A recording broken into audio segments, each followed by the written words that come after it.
Bienvenidos, gracias por seguirme, ahora les presento el segundo episodio, espero que les guste la historia. Capítulo 1. Episodio 2. El semillero de los exiliados.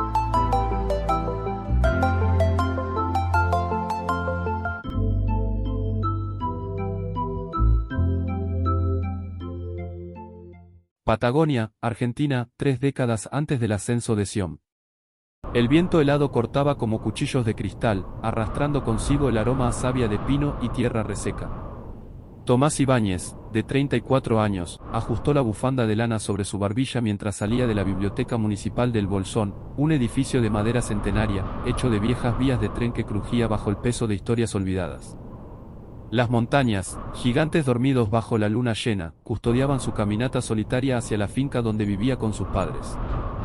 Llevaba bajo el brazo 2 libros que leería en su humilde morada, Fundamentos de Ingeniería Hidráulica y Antropología de Tribus Mapuches.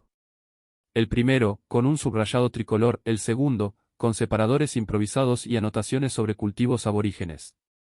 Ambos eran igual de sagrados para él, de ellos dependía su ponencia. Su vida era un bucle de rutinas honestas, estudiar por las mañanas mientras que perdía su concentración por el penetrante aroma de pan que su madre hacía en un horno de barro, trabajar ordenando estantes cubiertos de telarañas por las tardes, y ayudar a su padre a reparar la cerca de la finca los domingos mientras cazaban jabalíes con rifles maltrechos, pero efectivos, para que no dañaran la huerta familiar que los proveía. Las noches las dedicaba a trazar mapas en cuadernos gastados, canales de riego imaginarios que cruzaban el valle como venas, alimentando cultivos fantasmas en un territorio devorado por la sequía. Soñaba con algo sencillo, un sistema que llevara agua a las raíces marchitas de su pueblo y una propia familia alrededor de una mesa en la que compartir pan recién horneado. No deseaba nada más. O eso creía. Esa noche, la niebla era espesa, una entidad viva que se arrastraba entre los árboles. Tan densa que las farolas del camino parecían ojos enfermos, parpadeando en la oscuridad. Tomás apretó el paso, sus botas hacían crujir un piso con escarchilla. Pero un sonido lo detuvo, un zumbido agudo, como el de un transformador a punto de explotar, seguido de un silencio absoluto. La brisa se detuvo, nada hacía ruido. Luego, la luz. No era blanca ni dorada, sino verde ácido, un color que no existía en la naturaleza, que saturaba su retina. La niebla se retorció formando espirales y antes de que Tomás pudiera gritar, una fuerza invisible lo levantó del suelo. Su cuerpo flotó en un torbellino de hojas secas, piedras y páginas arrancadas y sus libros, mientras sus músculos se paralizaban. El miedo lo atravesó sin herir, dejándolo consciente pero impotente. Los libros se abrieron en páginas aleatorias. El último título que vio antes de perder el conocimiento fue Cultivos en tierras agrestes.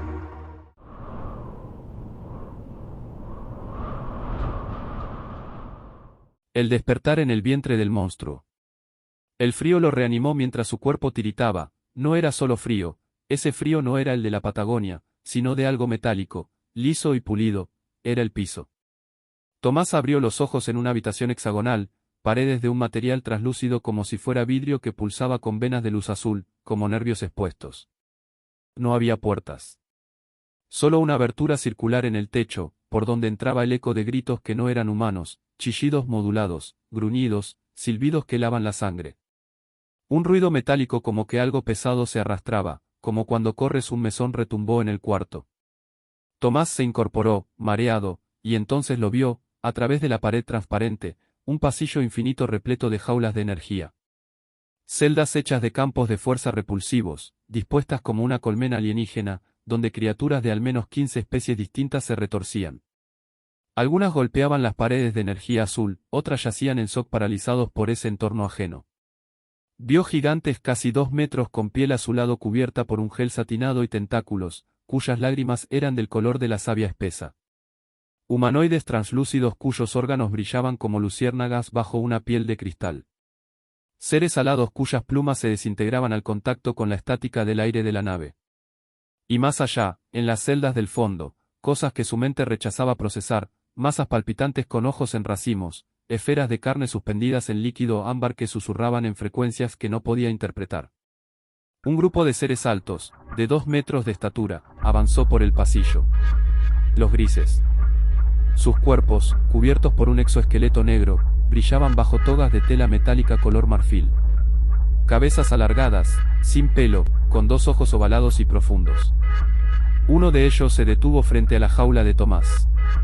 En su sien, un dispositivo biomecánico, mitad metal, mitad tejido pulsante, que les permitía comunicarse con todas las especies, proyectó un holograma de distintas imágenes, todas eran conocibles, eran de las penurias de la humanidad.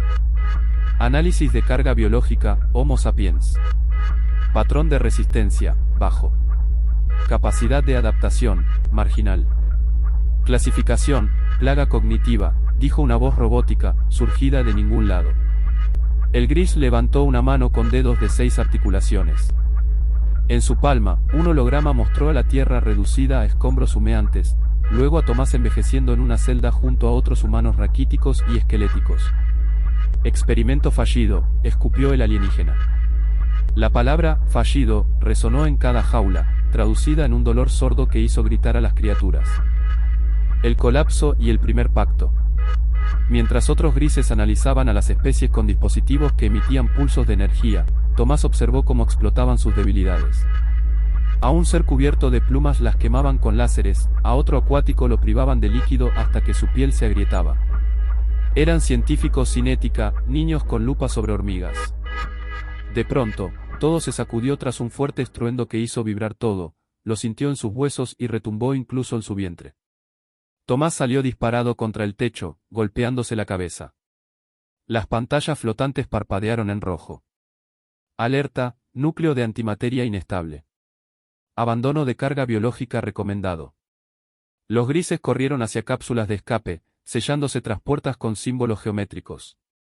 La nave crujió, retorciéndose como una bestia herida. En las jaulas, el pánico estalló. Che, vos.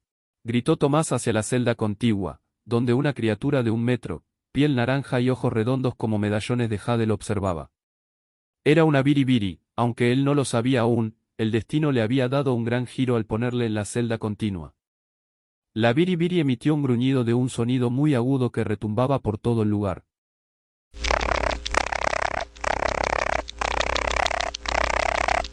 La biribiri le dijo a Tomás y había logrado entender, alguna tecnología en el lugar lo hacía posible, los grises huyen.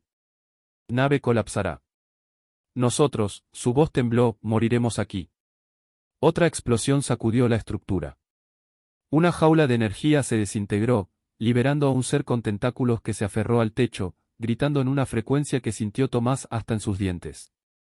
Con decisión y fuertemente le exclamó desde el otro lado de la celda. Fue la primera vez que alzó la voz en su vida. No. Nos ayudamos. ¿Entendés? Ayuda. La biribiri estudió sus dedos temblorosos, luego el caos del pasillo. Con un movimiento ágil, golpeó su jaula con un canto rodado que estaba allí, al igual que en la celda de Tomás habían cosas en el piso de cuando los abdujeron. La chispa azul que saltó iluminó su mirada decidida. Tú, enorme. Tu idea, rugió. Tomás, recordando su proyecto de riego, señaló los nodos brillantes en el techo. Las jaulas son energía. Si cerramos un circuito entre todas, quizás, pensó en voz alta. No terminó la frase. La biribiri ya golpeaba su celda, mientras Tomás conectaba su calculadora científica a los cables de sus audífonos improvisando un precoz aparato. Al conectarlo, un arco voltaico saltó, y la red de jaulas colapsó en una cascada de chispas. La huida y el apoyo de Kaelis. El pasillo se convirtió en un caos. Seres de al menos 15 especies, si no es que más. De ese compartimiento de jaulas, los ganderas seres voladores, los Nix que si bien tenían una especie de plumas que parecían cristales de cuarzo eran bípedos sin posibilidad de volar, los piuchenquines arrastrándose en el piso que por la gran sensibilidad detectaban rutas con facilidad que sirvieran de escape, ayudaron y siguieron las señales de Tomás, quien, con las manos en alto, dirigía como un director de orquesta aunando esfuerzos, usando señales manuales simples pero comprensibles. Logrando un lenguaje universal para especies que no saben cómo darse a entender. Cuando llegaron a las naves de escape, una sorpresa aguardaba, entre los humanos hacinados había rostros familiares. Campesinos del Bolsón, niños y adultos, vecinos, trabajadores con los que en algún momento cruzaron palabras. Todos compartían la misma mirada de terror y asombro. La nave de los grises tenía detonaciones una tras otra, una más grande que la anterior mientras a duras penas se mantenía en órbita. De golpe y como enjambre, las cápsulas se dirigieron en formación a un planeta yermo en tanto que un número reducido los puso rumbo a los confines del espacio.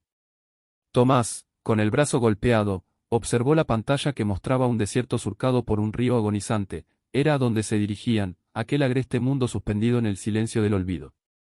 Allí. Podemos intentarlo, dijo Tomás, y aunque hablaba en su idioma, todos lo entendieron. La Biribiri lo sostuvo en el momento en que ya sus fuerzas empezaron a abandonarlo. ¿En nombre? Preguntó gentilmente, señalándolo. Tomás. Tomás Ibáñez. Ella gruñó, intentando pronunciarlo. Tomás. Significa protector en mi lengua. Él no la corrigió, no pudo, su vista se nubló, su consciente se apagó. El umbral del yermo. Al aterrizar, las puertas se abrieron revelando un horizonte de arena y cielo naranja. Las especies se miraron entre sí, algunas especies se cernían en la desconfianza, otras sumidas en el pánico. Lo que todas entendían, no era su mundo, no era su hogar, muchos no entendían que ya no volverían. A Tomás todo su ser le dictaba ayudar.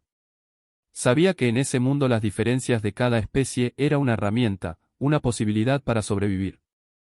Tomás aún débil luchando por incorporarse mientras Kaelis lo ayudaba rodeada de otros diversos seres, no era un héroe, era un puente, parado en la frontera entre el miedo y la esperanza, sintió el peso de un yugo que empezaba a caer sobre él, muchas especies vieron su altruismo, vieron en él un líder. En las sombras de las dunas, Brictal, líder en su mundo Leasimo Gur de su manada de Ogur Raat, observaba con ojos de depredador, trazando planes en la arena, acechando a los débiles, confabulando en silencio contra los que veía como fuertes, despreciando a un ser bípedo que se pasea entre otras especies.